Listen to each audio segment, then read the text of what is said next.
Good afternoon, Upper Sixth. So in class, we're going to go through 50 marks in 60 minutes. So 1.2 minutes per mark. Point 2 is for planning and reading, and the 1 minute per mark are obviously for writing. The hardest exam technique to teach you is to manage your time and make sure that if you have run out of time on a question, especially these easy ones, got an 8 marker on the screen, you move on. The extra couple of minutes that you might spend on it might seem a good investment whilst you're under stress, but it's not. Move on, save the time, because you need 1.2 minutes per mark for the entire 100 marks. So 50 marks is obviously half a paper. So we're looking at a company today called BritWear. Did a little bit of research. I've tried to create something that is relatively similar to what you might experience in the exam. However, I'm not an examiner, I'm a Dalmatian. The first case study is definitely a little bit easier than you'll probably get, but it's to help you understand the concept of, in that one, which Boston Matrix. So the first 8 markers on the screen. We'll talk briefly about this before talking about the case studies. So this type of 8 marker has only ever been assessed once in a past AS paper, and you could get using a supply and demand diagram in an 8 marker. Now, because this has only been into one exam paper, and actually the examiner report is relatively limited, it explains what a good answer is, but I'm not quite sure on the ideal structure, not that there's such a thing as an ideal structure. My advice is stick your supply and demand diagram down quickly, make sure it's labeled properly, hopefully you shifted the right curve, and then just write a normal 8 marker. As long as you're not waffling in your 8 marker, you're going to get it done in the time, and you should be bulletproof on your supply and demand diagrams, and you should be knocking these out in a couple of seconds. Okay. And expect this in any of the essay questions. They could ask this again. And as I say, they've only tested it once, so maybe, never know, might be this year. Okay, so using a supply and demand diagram. So if you don't use a supply and demand diagram, I don't know, if I'm marking this for you, then I would probably cap your marks at half, because you've not really answered the question. Assess the likely impact of the recent trends, so in the UK clothing sector, on BritWear's sustainable footwear range even. So we're looking at the hook. So obviously part 1 of the hook is going to be likely impact, and part 2 is going to be on BritWear's sustainable footwear range. It's not on BritWear, it's not on the clothing sector, it's specifically on their footwear range, even though we might decide to mention other parts of their product portfolio. Okay, now we know which data extract to look for, because it says of the recent trends, and when we go to the data extracts, I've been mean on purpose. I've not put this as the first data extract. Now, normally we will find that the questions are asked in the order of the data extract. But just in case, we're not going to take that for granted, are we? And again, let's hope they are in the order, because if you answer the questions in the order of the paper, that means you've read all the case studies before you get to the beautiful 20 markers. And if you're lucky, you might be able to use some of the evidence from a previous question in the later questions. And this paper that I've put together for you is no different. You must remember what you've just written. Don't just answer them in isolation, especially if you've done a calculation. You might be able to get high-level application marks. You've already done the calculation, so why not use it again? If relevant, you're not going to use it just for a laugh, because you're not going to get marks for that. Okay, so here are your data extracts. I'll put a link to the paper and the data extracts and the answers that are mentioned in here. I'll put it in the description for you of the video. So, so we've got a bit of an overview of BritWear, and we can see from the first paragraph here, I wouldn't be reading any of this, by the way, until I've read the first question. At least I know what I'm looking for. Never read the case studies straight away. Just skim. What's it about? Well, it's an overview of BritWear. Okay, it's predominantly owned by Thompson. Okay, maybe we've got a forms of business question coming. We've got some numbers in here. So clearly you see numbers, I'm going to do a calculation. The word fast forward, professionals and fast forward individuals. Interesting, not sure what that is, but we've got sustainable fashion in here. Then we've got product portfolio performance. I'm instantly thinking Boston Matrix, and we've got some more numbers in here. And you'll see that Dobby has made up these figures to illustrate a point. So please don't think these are BritWear's figures. And if they're anything close to the real figures, it was pure luck, more than skill. Then we've got clothing sector trends 2023. Obviously, your exam paper was probably written in 2022. So this is a however in the future. There's some insight here to help you with those mocks. And we can see market growth, sustainability, luxury items. I can see some of the stuff that's there. And we can see sustainable clothing growth by 20%. Okay. I would literally take no more than a minute to quickly skim through and see if anything notable jumps out at me. I would then leap forward to the first question. Okay, here's the questions we're going to be going through over the next couple of videos. We're going to go through 1A first. Okay, so data extract C talks about the clothing sector trends. I don't really need to read the other ones at this stage. But hopefully the chief examiner for Edexcel is going to be kind and put all the case studies in the order of the paper questions, but maybe they don't. Yeah, so go careful. So using, which we've described, assess the likely impact, well, of what on what of the recent trends in the UK. Good, that's why we've got this data extract on their. This is our hook, obviously. So likely impact on this. So we need to make sure we're directly answering the question when we write our chain of arguments and not get lazy and just do random, I don't know, TikTok results in more sales and profits, but I'm not going to tell you where from or how. So what I'm looking for is I'm looking for recent trends. So we've got an average growth of 10% in the clothing sector. Okay, so we've got recent trends in the UK clothing sector. So that is directly there. So maybe that could be my first bit here. We're then in contact with the sustainable footwear, hopefully finding something else. Well, we know because we skimmed sustainable clothing market growing by 20%. Okay, now this is growing. Okay, the average market growth of this. Yeah, sustainable clothing market is growing.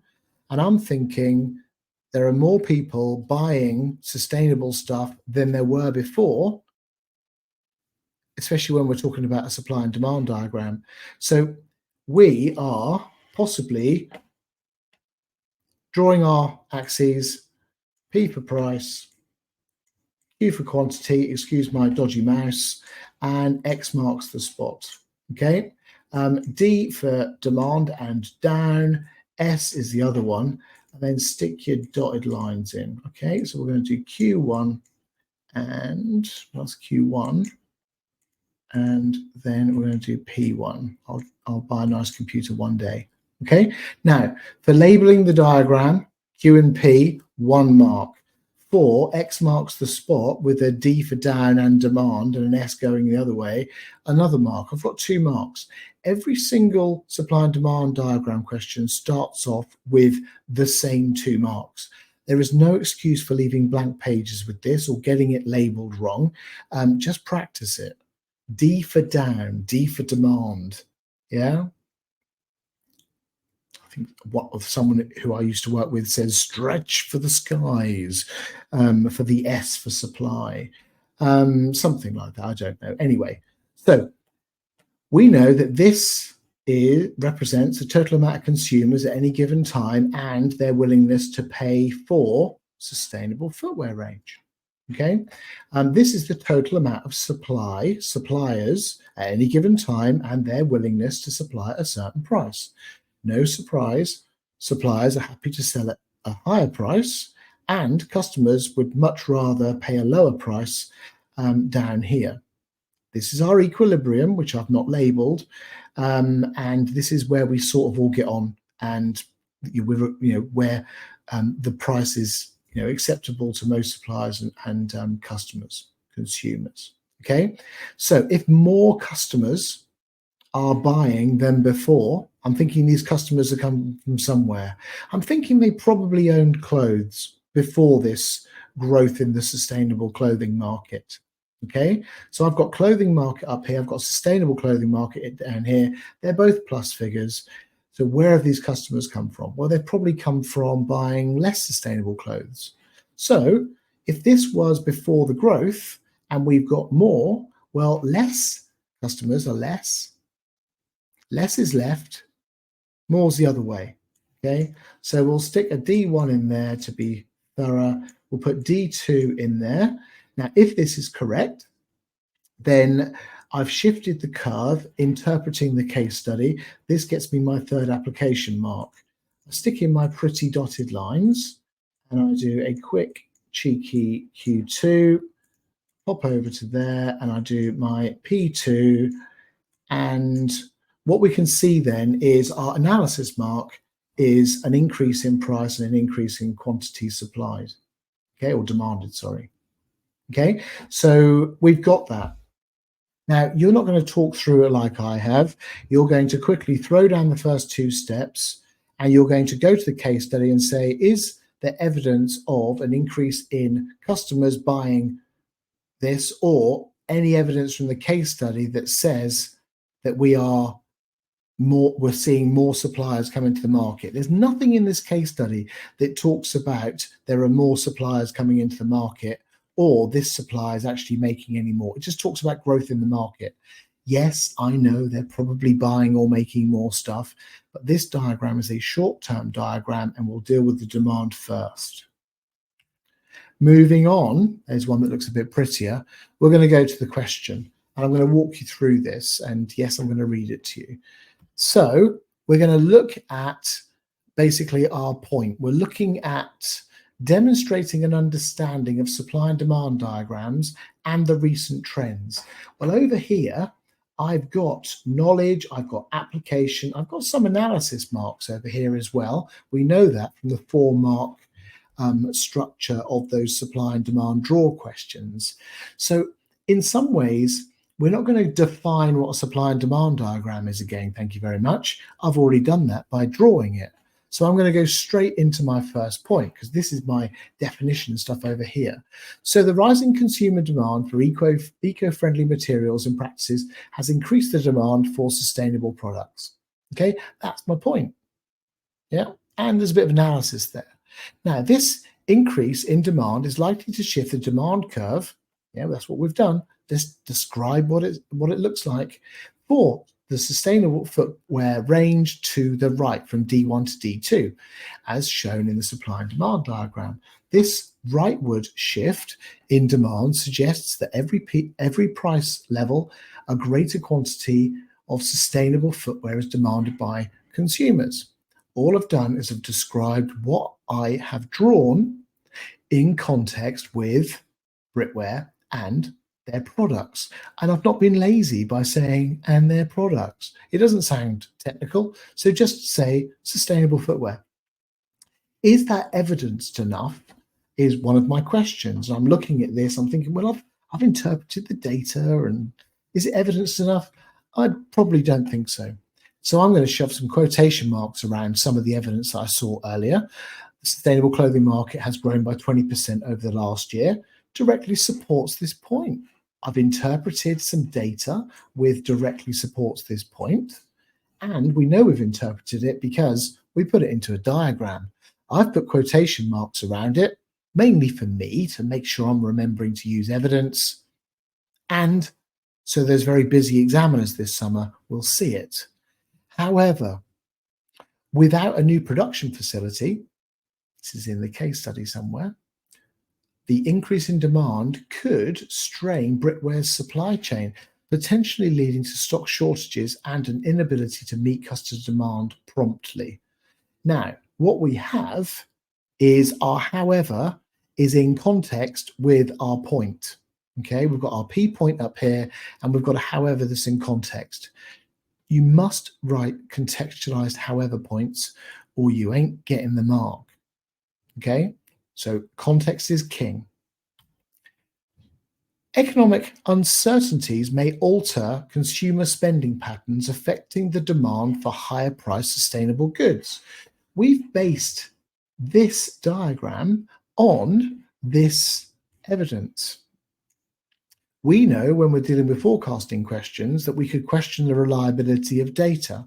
What we've done here is we've questioned the reliability of the historic data and we've thought, hang on, maybe there's mega inflation coming or something like that. At the time of recording this video, the budget's being released tomorrow. So we're expecting tax breaks to be bribed to vote Conservative, which is fine by me, by the way. I'm a Dalmatian, I vote Conservative. So if you think about it, I've got that knowledge in my head. We've done it in class and we're interpreting the data and we're questioning the reliability, which is not necessarily that important for an 8 marker, but get into the good habits. Although there is an overall trend towards eco-friendly products, I need to justify this, the higher price point of sustainable goods in the diagram might deter some consumers during economic downturn. This could reduce the demand curve shift to the right, preventing it from reaching the full extent of D2. So they could have less growth. Okay, it might be there. Never put more than one curve shift in your diagram. Not for business anyway. Okay, so it's really important that you understand that we've described it, we've questioned the reliability of it.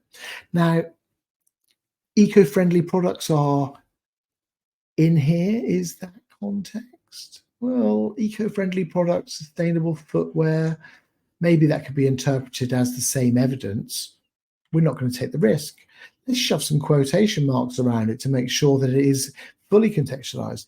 Economic uncertainties have caused a decrease in spending on formal attire, resulting in a market contraction.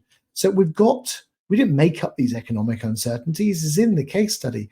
We've just actually borrowed it from formal attire and superimposed it on our argument because the price has gone up. Okay, diagram says the price has gone up. Look for evidence of the possible impact of more expensive stuff. I'm thinking formal attire sounds like it's a bit more expensive. However, let's hope this is in context. BritWear's investment in sustainable production techniques could lower costs in the long run and mitigate the impact of economic uncertainties on demand. Maybe they'll pass the cost savings on. Fantastic. Okay. Hopefully that was of use to you. And the next video will be on the 10 marker, which is the wonderful world of Boston Matrix. I shall explore this in the next video. Thank you.